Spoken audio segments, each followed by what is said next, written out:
Hello दोस्तों, नमस्कार। आपका हमारे चैनल मास्टर स्टडी पॉइंट में स्वागत है।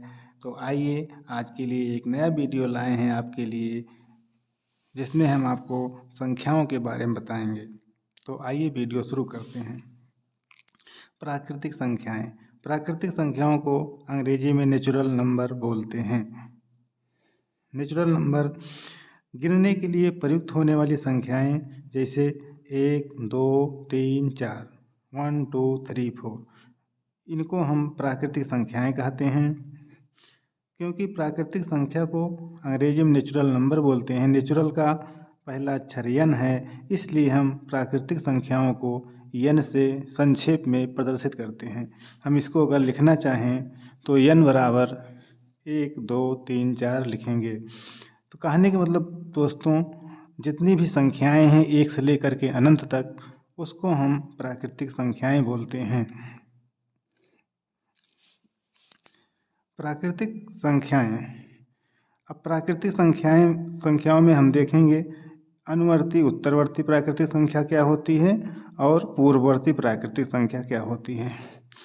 दोस्तों, जितनी भी प्राकृतिक संख्याएं हैं, जब हम उसमें एक जोड़ देते हैं तो जो हमको संख्या उसकी अगली संख्या प्राप्त होती है, तो उसको हम उस पहले वाली प्राकृतिक संख्या की उत्तरवर्ती संख्या कहते हैं।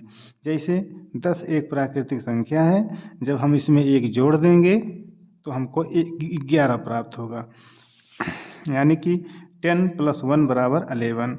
तो जो 11 है यह 10 की अनुवर्ती संख्या है, या यूँ कहें 10 की उत्तरवर्ती संख्या है। इसी प्रकार 25 में जब हम 1 जोड़ देते हैं तो हमको 26 प्राप्त होता है। तो यह जो 26 है 25 का उत्तरवर्ती संख्या है। इसी प्रकार 88 में जब हम एक जोड़ देते हैं तो हमको 89 प्राप्त होता है। तो अगर आपसे कहा जाए 88 की उत्तरवर्ती संख्या क्या है, तो आप बताएंगे 88 की उत्तरवर्ती संख्या 89 है। तो दोस्तों, किसी भी संख्या में, या यूँ कहें किसी भी प्राकृतिक संख्या में एक जोड़ने पर जो संख्या प्राप्त होती है, उस संख्या का उत्तरवर्ती संख्या प्राप्त होती है। पूर्ववर्ती संख्या, यानी किसी भी प्राकृतिक संख्या में जब हम एक घटा देते हैं तो जो संख्या प्राप्त होती है उसको हम उस प्राकृतिक संख्या की पूर्ववर्ती संख्या कहते हैं। जैसे 44 एक प्राकृतिक संख्या है, जब हम इसमें से एक घटा देते हैं तो हमको 43 प्राप्त होता है, जो 44 की पूर्ववर्ती संख्या है। पूर्ववर्ती का अर्थ होता है पहले, यानी कि जिस संख्या की पूर्ववर्ती संख्या पूछी जा रही है उस संख्या से पहले की संख्या क्या होगी। 63 है, 63 में से एक घटा देते हैं तो हमको 62 प्राप्त होता है। 104 है, इसमें से हम एक घटा देते हैं तो हमको 103 प्राप्त होता है। तो जो 103 है यह 104 की पूर्ववर्ती संख्या है। दोस्तों, आगे है पूर्णांक। पूर्णांक को अंग्रेजी में इंटीगर्स बोलते हैं। आइए देखते हैं पूर्णांक क्या होता है। सभी पूर्ण संख्याएं तथा ऋणात्मक संख्याएं पूर्णांक कहलाती हैं। पूर्णांक का अर्थ होता है पूर्ण अंक, यानी कि दशमलव में जो संख्या ना हो, पूर्ण रूप से अगर कोई संख्या है तो हम उसको पूर्णांक कहेंगे, चाहे वह धनात्मक संख्या हो चाहे ऋणात्मक संख्या हो। क्योंकि पूर्णांक को अंग्रेजी में इंटीगर्स बोलते हैं और इंटीगर्स का पहला अक्षर अंग्रेजी में आई है, इसलिए पूर्णांक को संक्षेप में आई से प्रदर्शित करते हैं। अगर हम इसको लिखना चाहें तो आई बराबर -3, यानी -3, -2, -1, 0, 1, 2, 3, यानी कि 0 से पहले की सभी ऋणात्मक संख्याएं और 0 से बाद की जितनी भी धन संख्याएं हैं सभी क्या हैं, पूर्णांक संख्याएं हैं। यहाँ देखिए सभी संख्याएं क्या हैं, या तो धन है या तो ऋण है, और वह पूर्ण अंक के रूप में हैं, इसलिए ये सभी संख्याएं क्या कहलाएंगी, पूर्णांक कहलाएंगी। दोस्तों, पूर्णांक को हम दो प्रकार से विभाजित कर सकते हैं, धन पूर्णांक और ऋण पूर्णांक। धन पूर्णांक को अंग्रेजी में पॉजिटिव इंटीजर्स बोलते हैं और ऋण पूर्णांक को नेगेटिव इंटीजर्स बोलते हैं। सभी प्राकृतिक संख्याएं धन पूर्णांक होती हैं। जैसा कि हमने आपसे पहले ही बताया है, जितनी भी संख्याएं हैं एक से लेकर अनंत तक सभी क्या कहलाती हैं? प्राकृतिक संख्याएं कहलाती हैं। तो हम कह सकते हैं जितनी भी प्राकृतिक संख्याएं हैं 1, 2, 3, 4 इसी प्रकार अनंत तक सभी क्या हैं? प्राकृतिक संख्याएं हैं और यही प्राकृतिक संख्याएं धन पूर्णांक कहलाती हैं, यानी कि पॉजिटिव इंटीजर्स। पॉजिटिव इंटीजर्स को हम संक्षेप में आई प्लस यानी आई धन से प्रदर्शित करते हैं। आई धन बराबर 1, 2, 3, 4।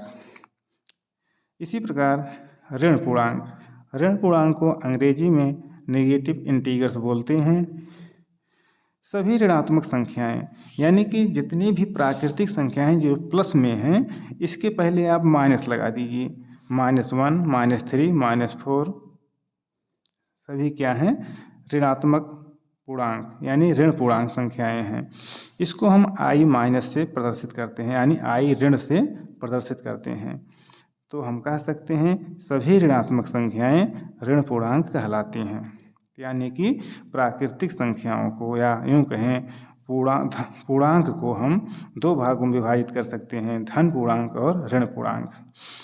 यहाँ ध्यान देने वाली बात यह है जो हमारा शून्य है यह ना तो धन पूर्णांक में आता है और ना ऋण पूर्णांक में आता है। अब आगे देखते हैं परिमेय संख्याएं। परिमेय संख्याओं को हम अंग्रेजी में रेशनल नंबर्स बोलते हैं। वह सभी संख्याएं जिन्हें Q नॉट इक्वल टू 0 यानी Q जो है शून्य के बराबर नहीं है, यानी कि Q का मान कभी भी शून्य नहीं हो सकता। वही सभी संख्याएं जिन्हें P/Q के रूप में व्यक्त किया जा सके हम उन्हें क्या कहते हैं? परिमेय संख्याएं कहते हैं। Q बराबर अगर हम इसको लिखना चाहें Q बराबर P/Q, जहाँ P और Q पूर्णांक हैं। कहने का अर्थ यह है दोस्तों, P का मान हमेशा पूर्णांक में रहेगा, Q का मान भी हमेशा पूर्णांक में ही रहेगा। अब यह चाहे पूर्णांक जो है ऋण पूर्णांक हो चाहे धन पूर्णांक हो, लेकिन ध्यान देने वाली बात यह है कि Q कभी भी शून्य के बराबर नहीं होगा, यानी Q का मान शून्य कभी भी नहीं हो सकता। हम 1/शून्य अगर लिख दें तो हम उसको जो है परिमेय संख्या नहीं कहेंगे। जैसे 5, अब आप कह सकते हैं 5 तो जो है P/Q के रूप में नहीं है। कोई भी जो पूर्णांक होता है उसके नीचे अगर कुछ नहीं रहता है तो हम उसको 1 मान लेते हैं, यानी हम 5 को 5/1 कहेंगे। ऋण 2 को ऋण 2/1 कहेंगे। 7/5, 0, 1/2। ये सभी संख्याएं क्या हैं? P/Q के रूप में हैं और Q का मान जो है कहीं भी 0 नहीं है, इसलिए हम इनको क्या कहेंगे? परिमेय संख्याएं कहेंगे। अब आगे देखते हैं अपरिमेय संख्याएं। अपरिमेय संख्याओं को हम इरेशनल नंबर्स बोलते हैं।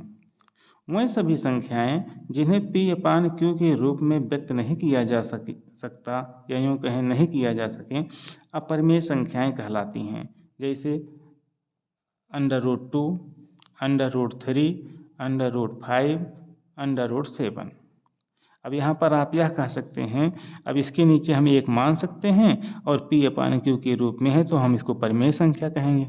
नहीं, परिमेय संख्या इसलिए नहीं होगी क्योंकि जो ये √2 है जब हम इसका वर्गमूल निकालेंगे यह दशमलव में आएगा, और जब दशमलव में आएगा तो दशमलव वाली संख्या पूर्णांक नहीं होगी, इसलिए पूर्णांक नहीं होगी, इसलिए यह परिमेय संख्या नहीं है। परिमेय संख्या होने के लिए ज़रूरी है कि ऊपर और नीचे यानी कि हर और अंश दोनों पूर्णांक हो, चाहे ऋण पूर्णांक हो चाहे धन पूर्णांक हो, तभी हम उसको परिमेय संख्या कहेंगे। लेकिन यहाँ पर ये जो संख्याएं दी गई हैं इसका हम √2/1 कर सकते हैं, √3/1 कर सकते हैं, √5/1 कर सकते हैं, √7/1 कर सकते हैं। लेकिन जो √2, √3, √5, √7 है इनका जब हम वर्गमूल निकालेंगे तो सारी संख्याओं का वर्गमूल दशमलव में आएगा और दशमलव में जो संख्या आएगी वह कभी भी पूर्णांक नहीं होती है। इसलिए इन संख्याओं को हम क्या कहेंगे? अपरिमेय संख्याएं कहेंगे। तो बच्चों, हमारी वीडियो आपको पसंद आई कि नहीं आई, आप केवल लाइक करके ही बता सकते हैं, क्योंकि यह वीडियो जो मैं बनाता हूँ यह बच्चों के लिए बनाता हूँ और बच्चों के लिए वीडियो जो बनाकर मैं लोड करता हूँ उसमें यूट्यूब के द्वारा कमेंट को ऑफ कर दिया जाता है।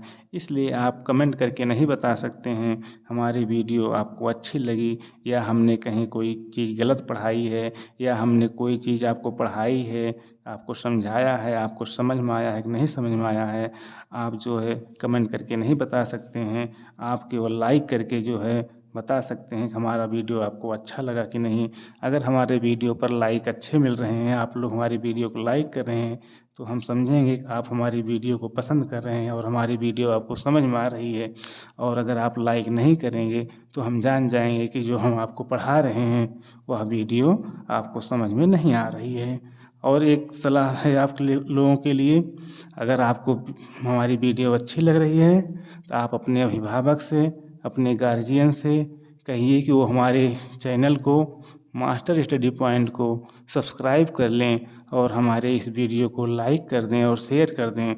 बच्चे, आप लोग इस वीडियो को ना तो लाइक करना, ना तो चैनल को सब्सक्राइब करना, क्योंकि यूट्यूब की तरफ से जो वीडियो मैं बना रहा हूँ आप लोगों के लिए, यूट्यूब की तरफ से मनाही है कि आप लोग ना तो लाइक कर सकते हैं, ना तो शेयर कर सकते हैं, और ना हमारे चैनल को सब्सक्राइब कर सकते हैं। हाँ, आप अपने गार्जियन से कहिए, अपने माता पिता से कहिए, और आपके माता पिता हमारे वीडियो को लाइक करें, शेयर करें और हमारे चैनल को सब्सक्राइब करें, जिससे हम अच्छे से अच्छे वीडियो आपको बनाएं, आप हमारे वीडियो पर पढ़ें और ज्ञान प्राप्त करें और हमको मोटिवेशन प्राप्त होता रहे।